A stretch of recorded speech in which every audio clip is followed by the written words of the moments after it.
Welcome to Prayag Public School. This video for class 8 and today the compound interest topic of exercise 6b from S Chandok.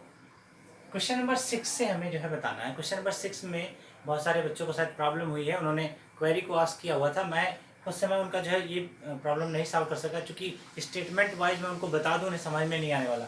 सो मैं इसका जो है written work आपको यहाँ पर दे रहा हूँ. अब देखिए इसको कैसे सॉल्व करते हैं.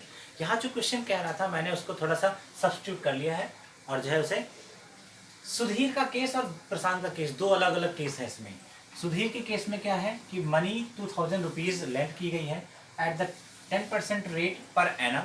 प्रति वर्ष जो है 10% के हिसाब से दी गई है. टाइम कितना है? 1 ईयर का टाइम दिया गया है. और प्रशांत के केस में भी वही है. प्राइस कितना है? 2000 रुपये लेंड किया गया है 10% का, बट हाफ ईयरली किया गया है. देखिए पर एनम है और यहाँ हाफ ईयरली है. अंतर इतनी है. टाइम 1 ईयर है. कह रहा है इसके बाद अब कंपाउंड इंटरेस्ट में कौन कितना ज़्यादा पे किया है या what is the difference between the compound interest paid by the Sudhir and the Prashant. Prashant और सुधीर के थ्रू पेड किया गया कंपाउंड इंटरेस्ट का डिफरेंस कितना है. तो चलिए इस सॉल्यूशन की शुरुआत करते हैं. सबसे पहले फाइंड करेंगे सुधीर के केस का सीआई क्या होगा. तो सीआई ऑफ सुधीर केस मैंने आपको डायरेक्ट सीआई का फॉर्मूला बताया. चूंकि हमें डिफरेंस इन सीआई चाहिए तो हमने सीआई का डायरेक्ट फॉर्मूला लगाना है यहाँ पर. वो क्या होता है? CI is equal to P common in bracket 1 plus r upon 100 having power 1 minus 1. This is the particular formula for find CI. Okay. Now again we can write it. It is used when per annum. जब हमारा rate कैसा हो? Per annum हो. But अगर per annum ना हो कि half yearly है देन हम कौन सा फॉर्मूला यूज करेंगे सीआई का? तो हाफ ईयरली वाला यूज करेंगे. और वो क्या होता है? P इन ब्रैकेट 1 प्लस R पान 200. हाफ ईयरली है. देखिए ध्यान से कि पावर 2t. मैंने आपको बताया था ए के बारे में. अमाउंट क्या होता है जब हाफ ईयरली जो है कंपाउंडेड हो तब. यहाँ से अब इस पे जो है वैल्यू रखेंगे और दोनों की सीआई को फाइंड करेंगे. देन उसके बाद डिफरेंस निकालेंगे. तो इसे हम सीआई एस कह लेते हैं, दैट मीन्स सुधीर, और इसे सीआई पी कह लेते हैं, दैट मीन्स प्रशांत. ठीक है.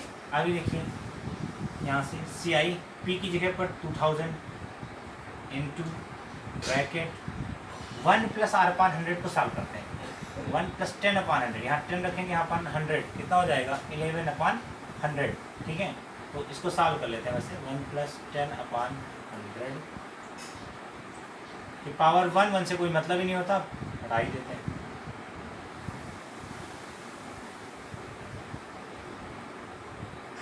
नाउ अगेन 2000 इंटू ये 1 माइनस का है, ये 1 प्लस का है, हट जाएगा. क्या बचा? एक 0 से 0 कैंसिल. 1 अपान 10 इंटू 1 अपान 10 क्या हो गया? ये 200 रुपीज़ आ गया. क्या आ गया? 200 रुपीज़ आ गया. क्या है ये? सीआई है. किसका? सुधीर का. किसका सीआई था? सुधीर के केस का सीआई है. यानी सुधीर ने कितना कंपाउंड इंटरेस्ट पे किया हुआ है.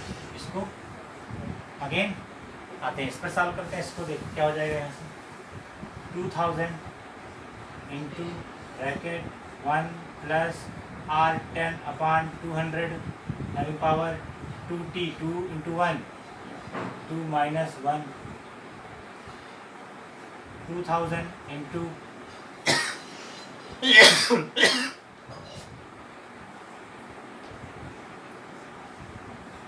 10 20 जा 21 जा 20 और 1 21 अपान 20 की पावर 2 है यानी 2 टाइम्स लिखेंगे माइनस 1.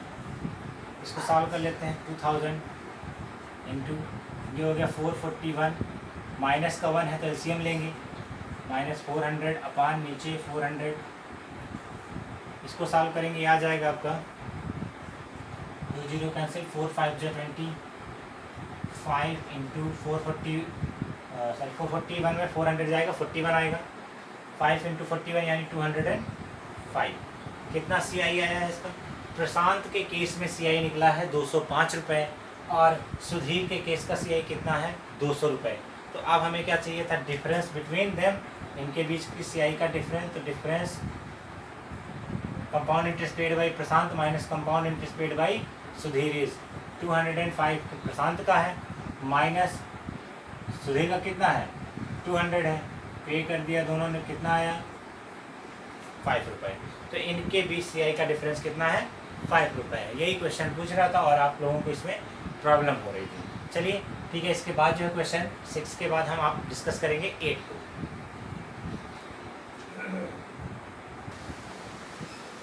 क्वेश्चन नंबर 8 क्या कह रहा है, प्रिंसिपल दिया हुआ है कि 3125 रुपीज़ को इन्वेस्ट किया गया है 3 ईयर्स के लिए और 3 सक्सेसिव ईयर्स के लिए। उस सक्सेसिव ईयर्स पर आपको पर ईयर जो है रेट ऑफ इंटरेस्ट बढ़ रहा है, आपका इंक्रीज हो रहा है कितना R1। पहले साल में 4% दिया गया, दूसरे साल आपको 5% और तीसरे साल 6%। जैसे कंपनी में प्रोग्रेस होती है उसी प्रकार से आपने जो रुपया इन्वेस्ट किया है उस इन्वेस्टर को जो है प्रॉफिट होता गया और वो रेट ऑफ जो है इंटरेस्ट बढ़ाता गया। पहले साल में 4%, दूसरे में 5% और तीसरे में 6%। इस तरह से 3 साल बाद वो अमाउंट कितना हो जाएगा इसके बारे में पूछा गया है।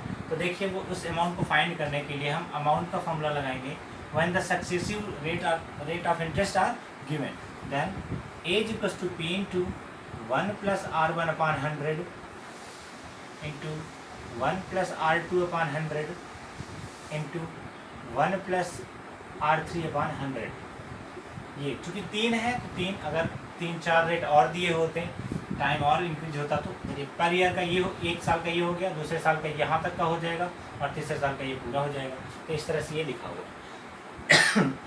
ये फॉर्मूला हालांकि मैंने डिस्कस किया हुआ है पहले से। आप इसमें रखेंगे वैल्यूज़ को 3125 इंटू 1 + R1 की वैल्यू क्या है 4 upon 100 into 1 + 5 upon 100 into 1 + 6 upon 100। देखिए इनको सॉल्व कर लेते हैं। 4 × 1 = 4, 25 4 × 100। ये हो गया 25 1 25 1 6 26/25। Now we can write it as like that. ठीक है, यहाँ पर ये क्या लिखा है 3125 ऑलरेडी लिखा हुआ है। 25 से ये भी कट जाएगा, कितना आएगा 125 है। ठीक है, अभी इसको इंटू आगे देखते हैं। 5 × 1 = 5, 5 20 = 20 और 20 और 1 21, 21/20 इसको लिख सकते हैं। इंटू इसको देखें तो ये 3 और ये 50, तो 53/50 हो गया। ठीक है, अब देखो कट करते हैं इसको जो है, यहाँ से ये जो है 10 जा 10 5 जा और ये 25 5 जा हो गया। फिर 5 5 जा और 5 2 जा 10 हो गया। ठीक है, और 5 4 जा 20 कट गया। ये ऊपर के सारे कट गए, 4 और 2 नीचे बचा हुआ। ठीक है, इसको राइट कर लेते हैं। क्या लिखा है 26 × 21 × 53 डिवाइडेड बाई 4 2 जा 8 से डिवाइड करेंगे इसको। ठीक है, अब इनका प्रोडक्ट निकालेंगे। सबसे पहले इन्हें मल्टीप्लाई करेंगे। जब इनको हम मल्टीप्लाई करेंगे, पहले उससे पहले कट कर सकते हैं। पर 4 से और 13 2 जा 26 कट गया। इनको मल्टीप्लाई करेंगे 13 × 21 × 53। इसका प्रोडक्ट जो आएगा वो है 14,469 डिवाइडेड बाई 4। आप लोग इसको करके देखिएगा। इनका प्रोडक्ट क्या आएगा 14,469 and divided by it is 4। Then we get 3,617.25 rupees as a amount. अब हमें अमाउंट मिल गया, क्या हो गया इतना। ठीक है, तो अब हम फाइंड कर लेंगे क्या इसका CI, what is the compound interest were paid on 3,125 and the successive rate of interest are given for the 3 years. Then it is equals to amount minus principal. Amount is 3617.25 minus 3125. That is it is equals to 492.25. That is the CI which is paid for 3,125 when the rate of interest for first year 4%, second year 5% and third year 6% for the 3 successive years. We have to pay CI 492.25.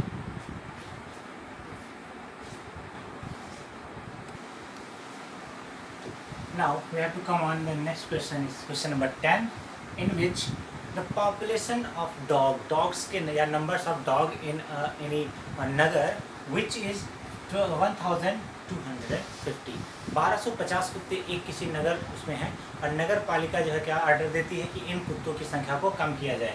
किस हिसाब से कम किया, यानी कम करना है, यानी depreciate करना है, यानी रेट कैसा होगा, निगेटिव होगा। तो हमने रेट को निगेटिव लिख रखा है, निगेटिव 20% पर मंथ। प्रति महीने नगर पालिका ने कहा कि प्रत्येक महीने आप 20% कुत्तों को मार दिया जाए, यानी डिप्रिसिएट कर दिया जाए उनकी संख्या में। और कितने महीनों के लिए ये रूल लागू किया गया, 3 महीनों के लिए, यानी 3 महीने तक नगर पालिका के सामने जो भी जो है डॉग आएगा उसे मार दिया जाएगा। 20% पर मंथ उसे डिक्रीज करना है, ठीक है। तो इस तरह से अब जो है न्यू जो नंबर ऑफ डॉग्स बचेंगे वो क्या होंगे, उन्हें फाइंड करना। दैट मीन्स हमें अमाउंट निकालना हुआ। तो अमाउंट इज इक्वल टू क्या होता है, प्रिंसिपल 1 प्लस आर होता है, जबकि यहाँ पर क्या रखेंगे हम, माइनस आर रखेंगे। चूँकि डिप्रिसिएशन चल रहा है तो आर अब यहाँ से माइनस हटा सकते हैं, क्योंकि हमने माइनस आर यहाँ ले लिया है। डिप्रिसिएट करा तो हम डायरेक्ट इसको डिप्रिसिएट के उस पर टर्म में लिख लेते हैं, अपान में 100 हैविंग पावर। अब प्रॉब्लम यहाँ ये है कि अभी तक आप सारे क्वेश्चन पढ़ते आए हैं पर एनम में, यहाँ देखिए पर मंथ दिया है, कोई प्रॉब्लम नहीं है। यहाँ पर मंथ दिया है तो आपका टाइम भी तो मंथ में है। अगर यहाँ एनम दिया होता तो आपका टाइम एनम में होना चाहिए, इन दोनों को सेम होना चाहिए, बस ये ध्यान रखना है, ठीक है। अब जो है 1250 इंटू 1 माइनस 20 अपान 100 हैविंग पावर 3, 1250 इंटू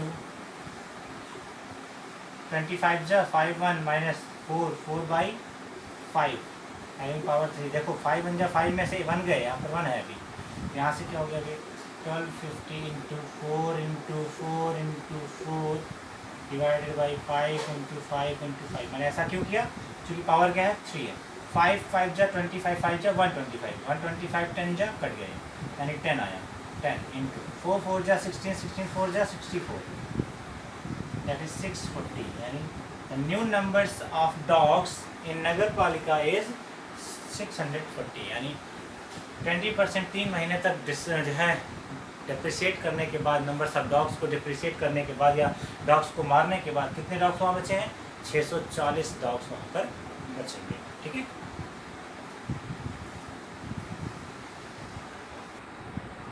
देखिए यहाँ क्वेश्चन को मैंने समराइज किया हुआ है। क्वेश्चन नंबर 12 में कह रहा है रेट ऑफ इंक्रीजिंग कितना है, 4%।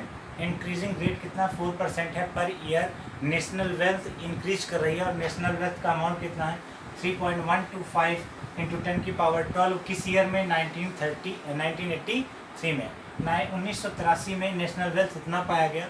और वो बता रहे हैं कि वो 4% हर ईयर क्या कर रहा है, इंक्रीज कर रहा है। 4% पर एनम इंक्रीज कर रहा है, क्या कर रहा है, पर एनम इंक्रीज कर रहा है। तो आपको कहाँ तक पता करना है, किस ईयर आपको पता करना है कि अमाउंट क्या होगा। अब जो है तो 1985 में पता करना है। यहाँ से अगर हम देखें तो टाइम हमारा मिल जाता है कितना, 1985 minus 1983 which is 2 year.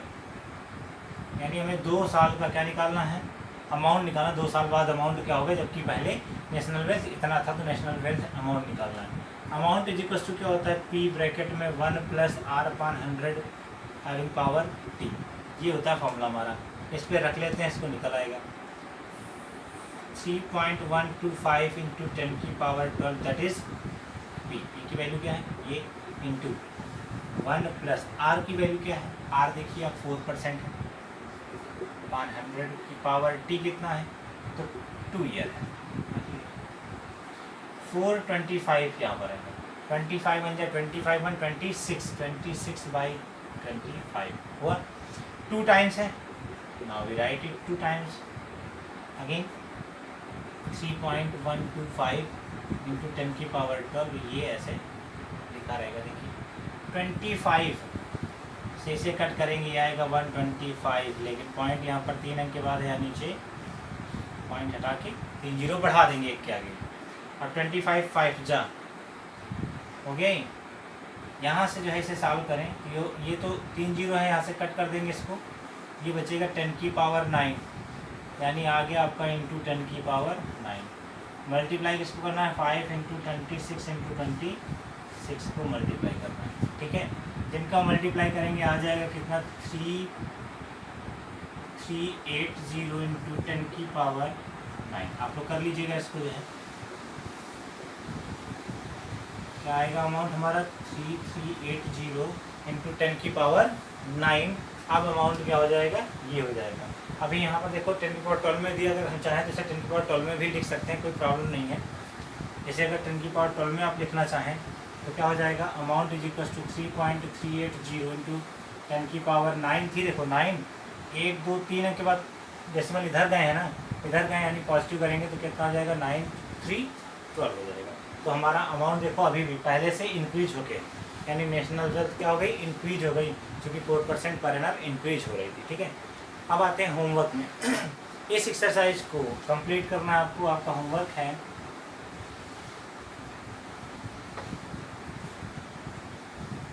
Now complete